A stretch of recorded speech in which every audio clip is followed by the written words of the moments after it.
Ethan's instincts took over before his mind could fully comprehend the situation. He scrambled backward with such urgency that his fingers slipped on the sheets, sending him tumbling off the bed. The impact of his skull hitting the floor reverberated painfully, a sharp ache blooming at the base of his head. Warmth trickled down his neck. Blood. But he barely noticed. His focus was entirely on the figure standing ominously in his bedroom. Who is this person? He wanted to scream the question, to demand answers, but when he opened his mouth, only a weak squeak escaped. Trembling, he pressed himself against the wall, his body instinctively seeking the illusion of safety. The intruder lounged in a worn leather chair in the corner, exuding an unsettling calm. His legs were spread wide, elbows resting on the chair's arms, as though invading someone's home was the most natural thing in the world. A black ski mask concealed his face, but his piercing gray eyes gleamed through, cold, detached, and calculating. A scalpel sparkled in his fingers, twirling idly in the dim light. "Relax," the stranger said, his voice smooth but commanding. "You shouldn't faint just yet. We have matters to discuss, you and I. It would be wise for you to listen." Ethan swallowed hard, his throat suddenly dry. He struggled to form a single quivering word. Who are you?" The intruder tilted his head, considering. Then, with a tone tinged with cruel amusement, he answered, "That's irrelevant. You can call me Mentor, because I'm here to enlighten you." A chill slithered down Ethan's spine. His breath quickened, heart hammering in his chest. "Enlighten me?" His mind raced, trying to understand what was happening. "You've lived a miserable life," the masked man continued, his voice flat and emotionless. "And I'm here to teach you the repercussions of your actions." Ethan instinctively opened his mouth to protest, to deny whatever accusation was coming, but he hesitated. The stranger raised a finger in a silent command. The simple gesture carried such weight that Ethan found himself obeying without question. His silence was met with something far worse than he had anticipated. "September 15th, 1995, Mentor recited, his tone cold and methodical. "You were 12 years old. That was the night you discovered your affinity for chaos." Ethan's breath caught in his throat. "That night, you sneaked out of your bedroom with a stolen can of spray paint, wandering the streets until you found the perfect target, a small community center just a few blocks away. You vandalized the walls, leaving your mark, and then, like the coward you've always been, you fled." Ethan's heart raced violently. No one had ever known about that night. "You thought it was harmless fun?" Mentor continued. "What you didn't realize was that the center belonged to a group of children. They had been eagerly anticipating their art class the next day. They never got to experience it. The damage spread quickly, ruining the space within hours. They lost their sanctuary, their place to create." The masked man rose, his imposing figure casting a shadow over Ethan, who remained pinned against the wall. "They were the first," Mentor murmured, "but not the last." Ethan struggled to breathe. His thoughts reeled, trying to rationalize the impossible. "You discovered a taste for destruction," the stranger continued, his voice dripping with quiet condemnation. "It became an addiction, your own personal drug." He took a deliberate step forward. "And now it's time for your redemption." Ethan finally managed to force out a strangled whisper. "How do you know all this?" The masked man chuckled softly, shaking his head. "That's not the question you should be asking." He leaned in, his voice barely above a whisper. "What should concern you is that I don't just know about your past. I know about your future, too." Ethan stiffened, dread pooling in his stomach. "I know about your trip in 2 weeks," Mentor continued. "I know about the woman you've chosen, Sarah Thompson, young, vibrant, works at a local bookstore." His voice sharpened. "A good woman? A kind woman. She volunteers at the animal shelter, helps the community. A woman who's never harmed a soul in her life." Ethan's mouth went dry. "And I know exactly what you plan to do to her," Mentor murmured. "Subdue her in her own home, drag her into her basement, and this time you wouldn't be satisfied with a quick scare." His gray eyes burned with something dark. "This time, you wanted to take your time, to make her beg for mercy." Ethan's stomach churned. How could this person possibly know something he had only thought about? The masked man tilted his head slightly, and then, as if reading his mind, he whispered, "You're wondering how I know." His voice darkened. "You should be wondering what I plan to do next." Ethan's gaze darted to the window. He was just beneath it, the bed between him and the masked intruder.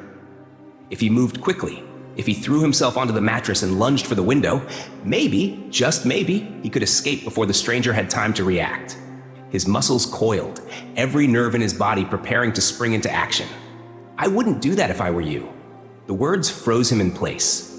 It was as if the intruder had read his mind. "If you run," Mentor continued, his voice calm, almost conversational, "I'll have to chase you, and that would irritate me." He tilted his head slightly. "Anger me enough, and I might just decide to skip the rest of your education and move straight to the final lesson." Ethan didn't need to ask what that lesson was: death. The realization sank into him like a stone dropping into the depths of dark water. He was trapped. If escape wasn't an option, perhaps deception was. He licked his lips, his mouth dry as sandpaper. A deep breath, then, "You've got the wrong guy," Ethan stammered, not even bothering to mask the tremor in his voice. If fear could shake someone's resolve, perhaps he could use that against his captor. He had seen it before, victims so paralyzed by terror that their panic infected him, made him hesitate. That hesitation had cost him, once or twice. Maybe he could turn it around. "I don't know why you think I've done these things, but you're mistaken." His voice wavered, just enough to sound desperate. He let his eyes well up with tears, allowing them to spill freely down his cheeks. He took in a shaky breath, letting it break into sobs. For a brief second, he thought it might have worked. Then, Mentor moved. It was a blur of motion. Before Ethan could even process what was happening, the man was over the bed, his hand a blur of pale skin and steel. The scalpel pressed against Ethan's throat, so sharp it barely felt like anything at all, a whisper of pressure. Just a fraction more, just the smallest shift of the intruder's wrist, and the blade would slice open his carotid artery.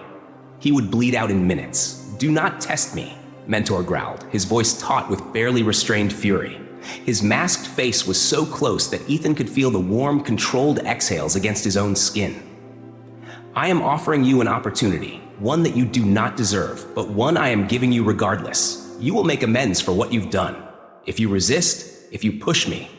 The scalpel bit just a fraction deeper, a single bead of blood welling at its tip. "You will not survive it."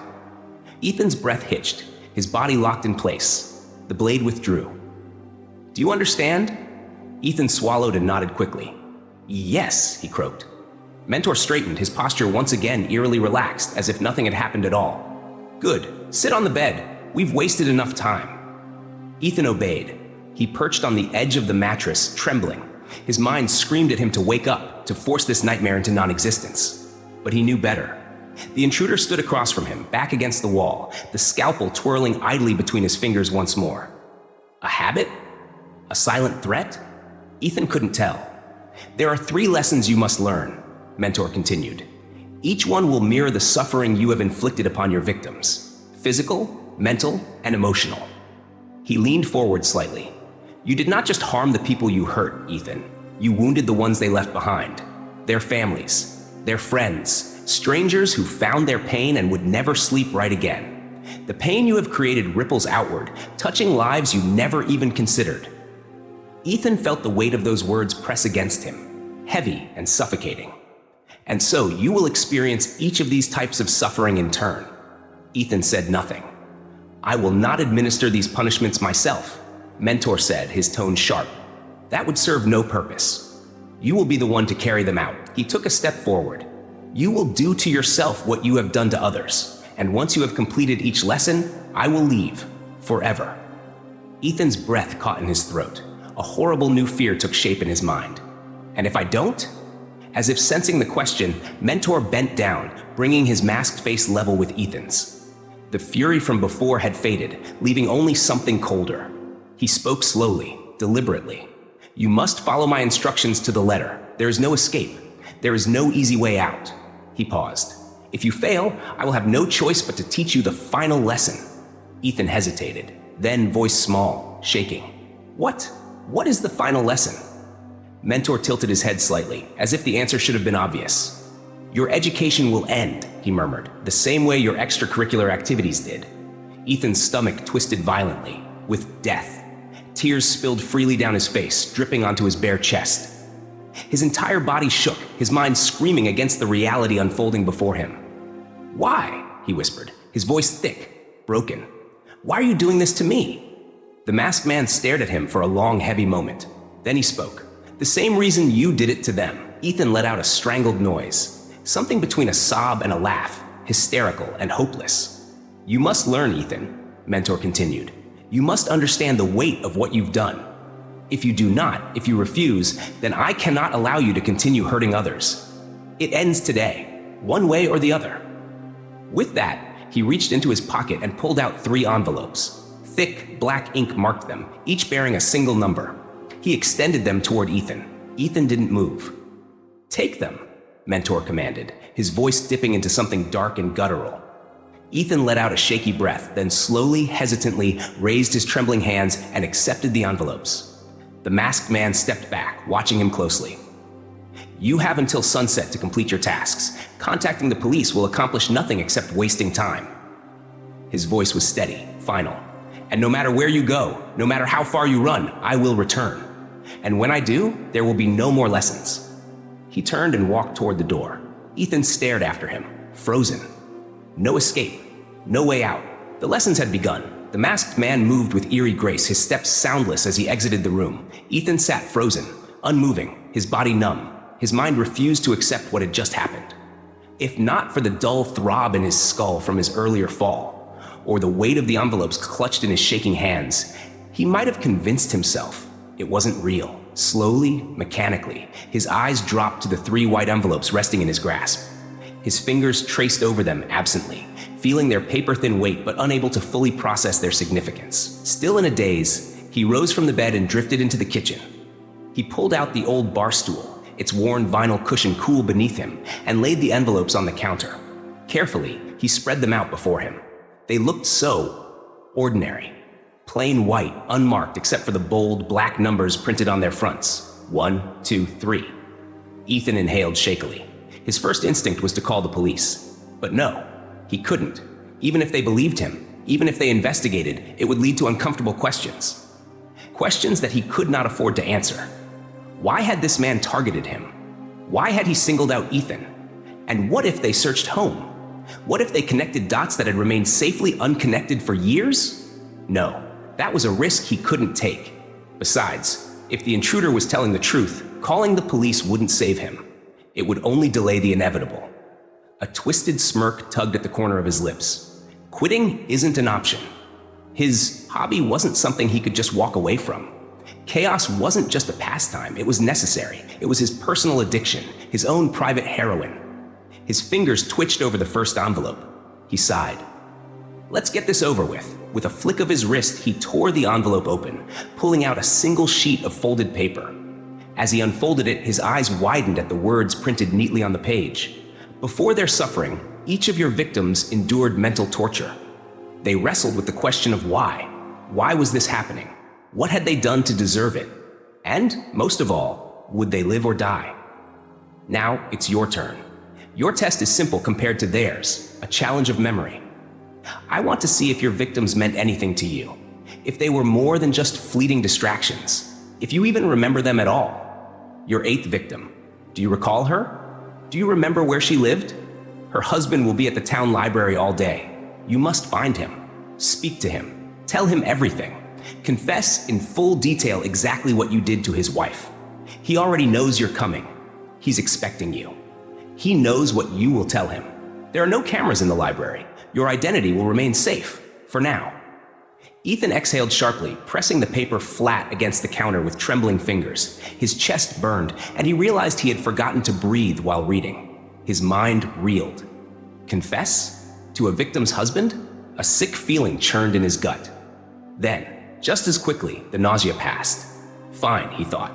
If that's how this game is played, then so be it. The name came to him instantly. Lily Carter. He didn't need to think about it. He knew all of their names, their faces, the locations, the way they had suffered. He had trained himself to remember them with perfect clarity, not out of guilt, but because he never kept trophies. No souvenirs, no photographs, nothing physical that could be used against him. His memories were enough. And on certain nights, when the craving for the high returned, He could close his eyes and relive every delicious moment. Ethan pushed himself up from the stool. His movements were slow, but purposeful. He grabbed a pair of faded jeans from his dresser and pulled them on. A worn t-shirt followed. As an afterthought, he plucked a second shirt from the closet and tucked it into his back pocket. Then, keys in hand, he stepped outside and locked the door behind him. It was early. The drive took only 20 minutes. The town was smaller than he remembered. Lily Carter had been an early victim, one of the first, back before he had established his 3-hour rule, back when he had been arrogant, careless, back when he had still thought himself invincible. But he had learned. He had refined his methods, grown smarter, more disciplined. And yet, despite all of that, here he was, being dragged back to the place where he had first slipped. Ethan parked a block away from the library. Couldn't be too careful. People noticed faces. As he approached, he pulled out the second shirt, using it to subtly wipe away the sweat forming on the back of his neck. When he stepped inside, he saw the man immediately. Lily's husband. Ethan recognized him at once. He had watched the two of them together before he made his move, watched them eat dinner, leave the movies, walk through the park. Once, he had even watched them through their bedroom window, curtains left slightly ajar as they made love. He had only watched for a moment. He wasn't a pervert. He never touched his victims like that. His games were different. Now, more than a decade later, Ethan saw what time had done to the man. The husband sat at a table, flipping absently through a newspaper. He looked older, worn. Ethan swallowed hard, and then, without another thought, he took a step forward. Time had not been kind to Lily Carter's husband. Ethan recognized him immediately. Even after a decade, he was unmistakable. But he had changed. The man sitting alone at the library table was a hollow version of the one Ethan had observed all those years ago. His skin had lost its color, taking on a sickly, sallow hue. Dark circles hung under his eyes, sunken with exhaustion and grief that had never fully faded. A thick, unkempt beard hid most of his face, but it did little to conceal the misery behind his darting, restless gaze. His clothes were wrinkled and stained, hanging loose on a frame that had clearly lost weight over time. His knee bounced anxiously beneath the table, and his fingers twisted together in a ceaseless, nervous rhythm. Ethan tilted his head slightly as he watched. Was this part of the lesson? Was he supposed to feel guilt? If so, it wasn't working. That part of him had been shut off long ago. He had killed his conscience when he was barely a teenager, snuffing it out before it could ever become a nuisance. He had no regrets, no moral struggles. This was nothing more than an inconvenience. Still, he had a job to do. Ethan took a breath, scanned the room, then stepped forward. Without breaking stride, he nudged the grieving man's foot with his own. Bathroom. Now. The man, David, if Ethan remembered correctly, looked up, startled. His exhausted eyes locked onto Ethan's, searching his face for something, anything, before nodding shakily. Ethan didn't wait for him to rise. He simply turned and walked away, heading straight for the library restroom. If the fool wanted answers, he would follow. And he did. Ethan pushed open the bathroom door. Empty. Good. He strode down the row of stalls, pushing each door open one at a time, double-checking. Satisfied, he turned back toward the entrance. When David stepped inside, Ethan gestured toward the door. Lock it. The man hesitated, then did as he was told. A tense silence settled between them. I was told you know what happened to my wife, David finally said. His voice trembled, thick with something desperate. His fingers clenched at his sides. Is it true? Ethan raised an eyebrow. Who told you that? David shook his head. I don't know. I never met him. He called me, told me if I wanted the truth, I had to come here, had to wait. His throat bobbed as he swallowed. Told me you would find me. Ethan nodded slightly. Whoever this mentor was, he had gone to great lengths to orchestrate this meeting. The man before him, the widower, was practically vibrating with anticipation, with the need for closure. Well, if that was what he wanted, she's dead, Ethan said flatly. David flinched. His fingers twitched at his sides, clenching and unclenching. Her body is buried 5 miles north of here, Ethan continued. There's a road, Cedar Lane, small, easy to miss. Take it until you see an open field. In the northeast corner, there's a cluster of trees. He tilted his head. She's in the center, buried deep. Silence filled the room. David's expression twisted as he tried to process the words. Then, slowly, understanding crept in. Shock followed. His lips parted slightly, and his voice came out in a strained whisper.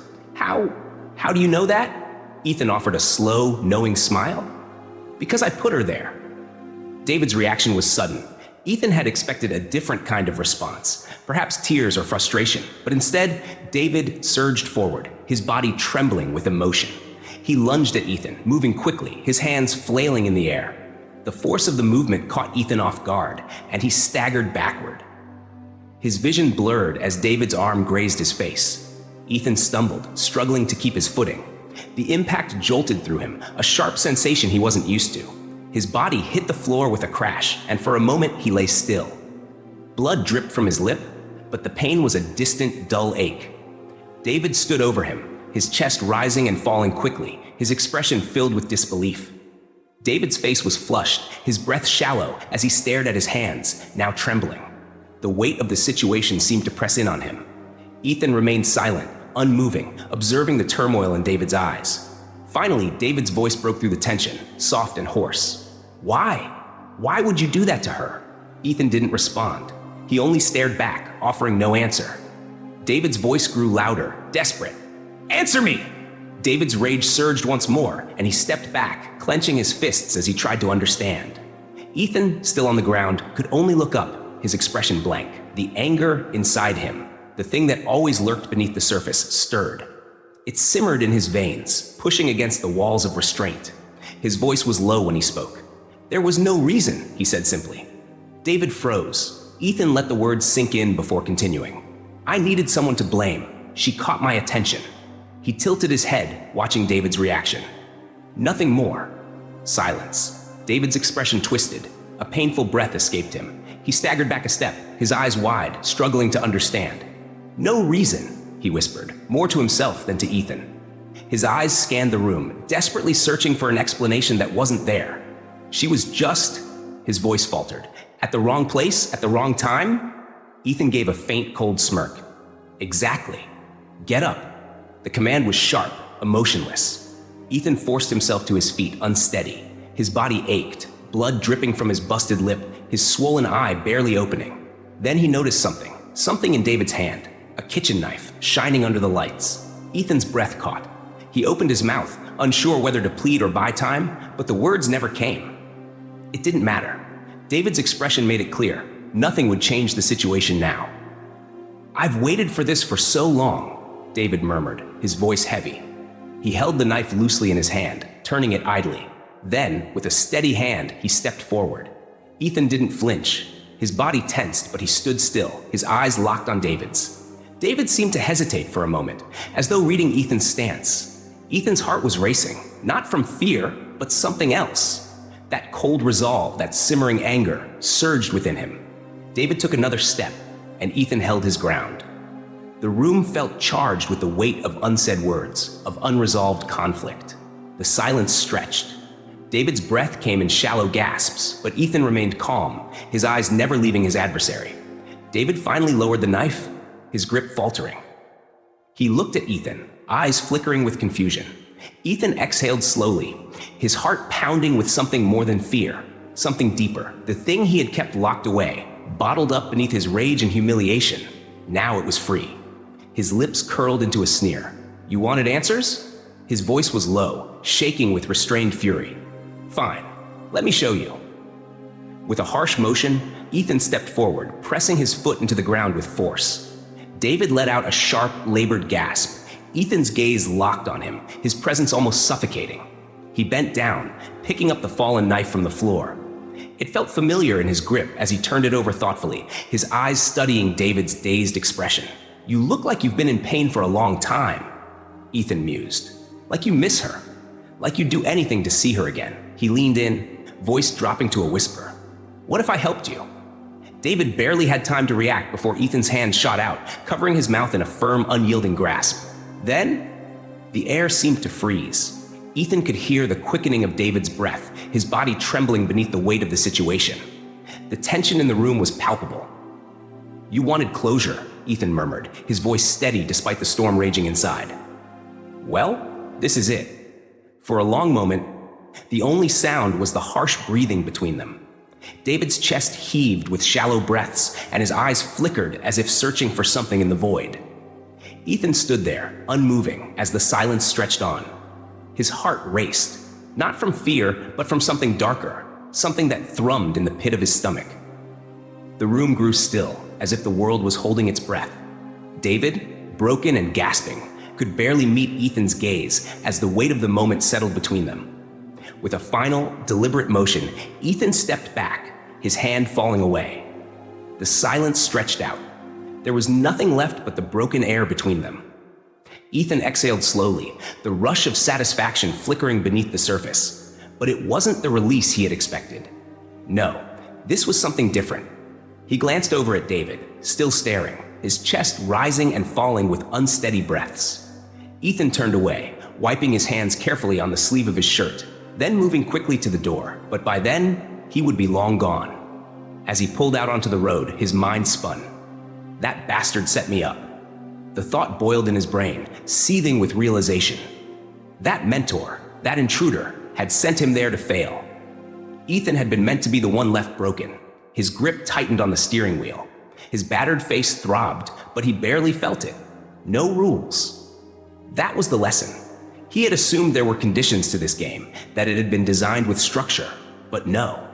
The rules had been nothing but an illusion, and his mistaken assumptions had nearly cost him everything. Not again.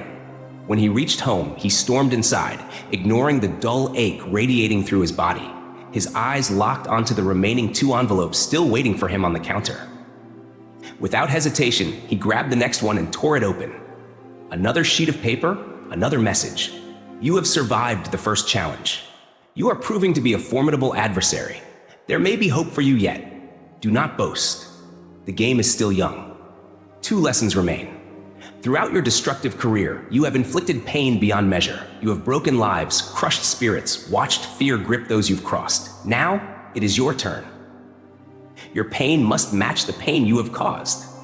You may have noticed the scale I left on your table while you were out. Ethan's head snapped up, his stomach twisted, his eyes landed on the table, and sure enough, there it was. A small metal scale. One side held a single pound weight, the other was empty. Dread coiled in his gut. To complete this task, you must balance the scale. A pound of consequence. Ethan's hands trembled, his throat felt tight, his mouth dry. Did this mentor seriously expect him to? His stomach churned violently.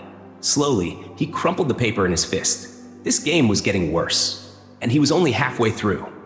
Ethan grimaced as he took the pills, their chalky bitterness coating his tongue like a layer of dust. He reached for the bottle beside the sink, pressing it to his lips. He tilted it back. The burn of the alcohol scorched its way down his throat. He swallowed, gulping furiously, as if to dull the bitter taste. With each swallow, his stomach twisted, warning him to stop. He ignored it. When he finally pulled the bottle away, he gasped for air, blinking rapidly as dizziness washed over him. His fingers trembled where they gripped the counter. His heart pounded in his ears. The pills were strong. The alcohol was stronger. And together, they were already taking hold. Ethan flexed his grip around the handle of the knife, barely registering the movement. Had he not been looking at it, he wouldn't have even realized he was holding it. Good. He was ready. His vision wavered slightly as he turned toward the table. The scale sat there, still and unassuming. Its metal surface gleamed under the dim light. On the left side, a small weight, 1 pound. On the right side, an empty tray, waiting for him. 1 pound, the note had said. Ethan swallowed hard, a fresh wave of discomfort rising in his throat.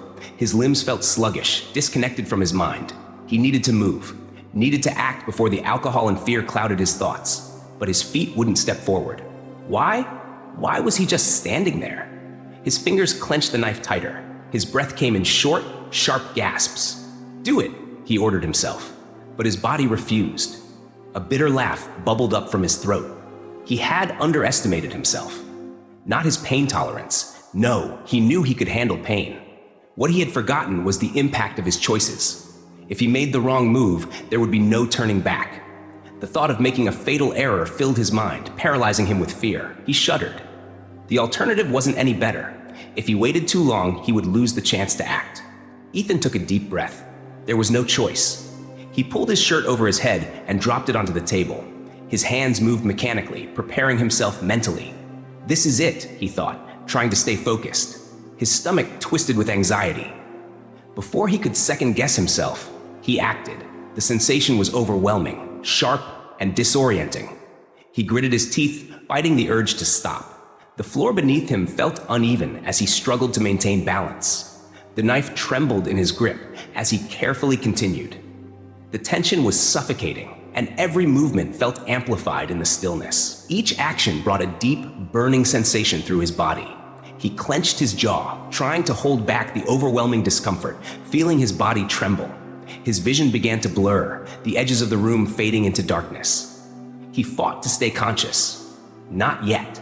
He forced himself to focus, blinking rapidly, trying to push away the encroaching fog in his mind.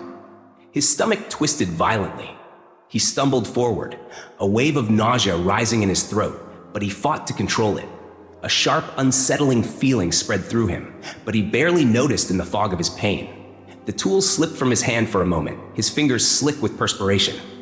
Panic flickered as he scrambled to retrieve it. Almost there. One final task. He gathered his strength and continued, each moment more difficult than the last. He could barely bring himself to look at the result of his efforts. Shaking uncontrollably, he made his way to the scale, his legs threatening to give way beneath him. Sweat covered his face as he forced himself to focus, one step at a time. He pressed a cloth to his side, trying to stem the flow of blood. It quickly became soaked through, but he didn't have time to worry about it. His body screamed with every movement. His muscles felt weak, his vision swimming. But he kept going. His focus remained on the scale. The left side held steady. The right side? His side? It shifted, lower, lower. He exhaled, a brief sense of accomplishment rushing over him. But the relief was fleeting. The pain flared again, and the urgency of the moment came crashing down. He couldn't stop now, not yet. If he didn't act quickly, he would lose everything. He forced his legs to carry him to the bathroom, each step feeling like a struggle. There was still one final challenge ahead, and he would be damned if he didn't finish it. Ethan needed to stop the bleeding, now. His body screamed in agony with every movement, his breath coming in short, ragged gasps. His vision blurred, and he had to brace himself against the wall to keep from collapsing entirely. A trail of blood marked his path along the wall where his fingers had gripped. Droplets fell onto the floor, staining the tiles. The air in the house felt thick with the scent of iron. By the time he reached the bathroom, he could barely stay upright. He grabbed a towel from the rack, pressing it tightly against his side. A groan escaped him as the fabric scraped against his skin. Stop the bleeding, stop the bleeding, stop the bleeding. He wrapped the towel around himself, tying it tightly, his fingers trembling with each attempt, his strength quickly draining. He exhaled sharply. The blood slowed. Not completely, but enough. For now. He needed to sit down, needed to think. With what little energy he had left, Ethan staggered back into the kitchen. His body trembled as he sank into a chair, his head spinning. The final envelope sat before him. His fingers hovered over it for a long moment. Then, with a deep breath, he opened it. To be reading this means you have endured much pain and suffering. But have you learned? Have you taken to heart the lessons I have tried to teach you? I hope so. I truly do. You have made it further than any of my previous students. Your resolve is admirable. Had you chosen a different path in life, no one would have been able to stop you. But you squandered your gifts. You wasted them on your addiction. And because of that, you must now face your final task. For years, you have been an emotional terrorist. Your victims and their families have suffered. Fear, despair, terror, false hope. You have caused more pain than you can ever comprehend. Now it is your turn. You must surrender yourself to the police. Go immediately. Confess everything, every death, every act of violence, every sin you have committed. You will spend the rest of your life in prison, but your conscience will be clear. I implore you, do this, not just because your life depends on it, but because it is the right thing to do. It is the only thing to do. Make no mistake, you have no choice. If you run, you will not run for long. You will be looking over your shoulder for the rest of your short, miserable existence.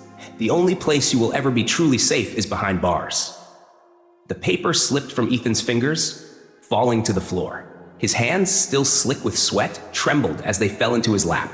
His head dropped into his hands. What the hell was he supposed to do? If he turned himself in, he would face a lifetime in prison. If he didn't, the mentor would find him. Eventually, the mentor would come for him. And when that happened, there would be no more lessons, no more challenges, only death. He could run, but for how long? The man had known everything about him, his habits, his victims, his thoughts. Somehow, Mentor was always one step ahead, and Ethan, he had finally run out of moves. The realization sat heavy in his chest. He had no options. If he wanted to live, there was only one thing left to do. The police station loomed before him. Ethan stood on the sidewalk, his body weak, the blood pooling at his feet. The pain was unbearable now. The pills and alcohol had long since worn off, leaving only raw, searing agony. Every heartbeat sent fresh waves of fire through his injured body. He took a deep breath. His mind drifted back, unbidden, through the years. The first time he had hurt someone. An accident.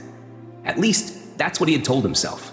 Until he realized how easy it had been, how effortless, and the rush of power that came with it, of playing God. He had never felt guilt, not once. Not until now. Do I regret it? He wasn't sure. Maybe, or maybe he just didn't want to die. Either way, it didn't matter anymore. Mentor had made his point. Ethan was done. His days of chaos were over. He just wished he had realized it sooner. He exhaled a deep, shaky breath. Then, without another thought, he stepped forward. He walked through the station doors, his body aching with every step. And he failed to notice the man standing just outside. A figure leaning against the wall, watching him intently. A man with cold, smoky gray eyes. A satisfied smile tugged at Mentor's lips. He reached into his pocket, pulling out a small photograph. His next student, a young woman, a lost soul in need of guidance. He tucked the photo away and turned, walking down the sidewalk, off to prepare his lessons for the next one.